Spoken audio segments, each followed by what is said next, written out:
एक समय की बात है। मलकपुर नाम के एक गांव में एक बहुत ही लालची किस्म का जमींदार रहता था। वो अपनी जमीन गरीब किसानों को अजीब अजीब शर्तें रखकर भाई ठेके पर देता था। उसी गांव में शंकर नाम का एक गरीब किसान रहता था। जमींदार हर साल शंकर को जब अपनी जमीन ठेके पर देता तो शर्त यह होती कि 50% फसल जमींदार की और 50% शंकर की। फसल आने के बाद अच्छी फसल खुद के पास रखता और खराब फसल शंकर को दे देता। फिर शंकर इस वजह से बहुत मुश्किल से अपना गुजारा करता था। एक दिन शंकर का बेटा मनोहर शहर से छुट्टियों में घर आया और अपने पिताजी की हालत देखकर और जमींदार की हरकतें सुनकर उसने निर्णय लिया कि आज से वो खेती का काम संभालेगा। पिताजी, आप बिल्कुल चिंता न करें, आज से मैं आपकी खेती का काम देखूंगा। मनोहर ये पिताजी से बोलकर जमींदार के पास गया। आओ आओ मनोहर, पिताजी नहीं दिख रहे। पिताजी की तबीयत खराब है तो अब से मैं ही खेती का काम संभालूंगा। आप बताइए, इस साल आपकी क्या शर्त है? इसके बाप को तो आज तक उल्लू बनाया है, इस बच्चे को तो मैं नचवाऊंगा। चलो अच्छा है मनोहर, इस साल तुम जो भी फसल लाओगे उसके ऊपर का भाग मेरा और नीचे का तुम्हारा।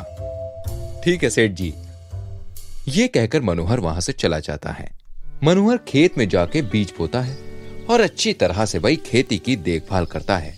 फसल भी बहुत अच्छी होती है और 3 महीने बाद जमींदार मनोहर के पास फसल का हिस्सा लेने के लिए आता है। आइए सेठ जी, ये खेत में जो घास है वो आपका हिस्सा है, ले जाइए। इस समय मैंने मूंगफली की खेती की है, आपकी शर्त के मुताबिक ऊपर का हिस्सा आपका। भाई जमींदार को ये देखकर बड़ा गुस्सा आता है और वो अपने मन में सोचता है, ये बच्चा मुझे मूर्ख बना रहा है।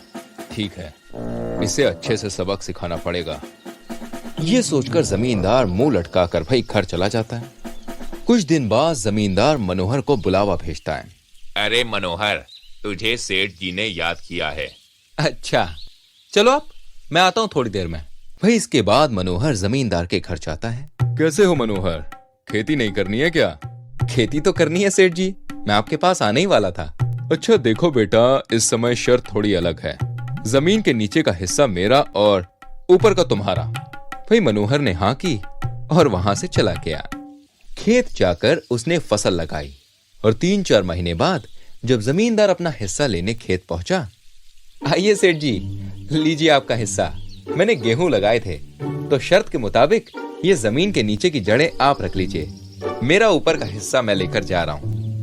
भाई ये सुनकर जमींदार गुस्से से पागल हो जाता है और मनोहर को कहता है, तुम खुद को बहुत होशियार समझते हो ना, तो अब इस समय भी मैं तुमको मेरी खेती देता हूँ और शर्त ये है कि जमीन के ऊपर का और नीचे का हिस्सा मेरा, बीच का तुम्हारा। बोलो, मंजूर है? हाँ, मुझे मंजूर है सेठ जी, लेकिन मेरी भी एक शर्त है।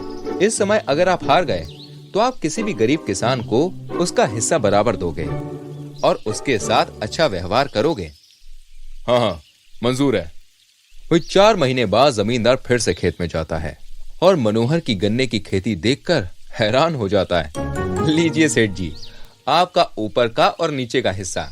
आपको शर्त याद है ना? हाँ बेटा, मुझे माफ कर दो, मुझे मेरी गलती का एहसास हो गया है। अब मैं किसी के साथ कभी भी कोई धोखा नहीं करूंगा।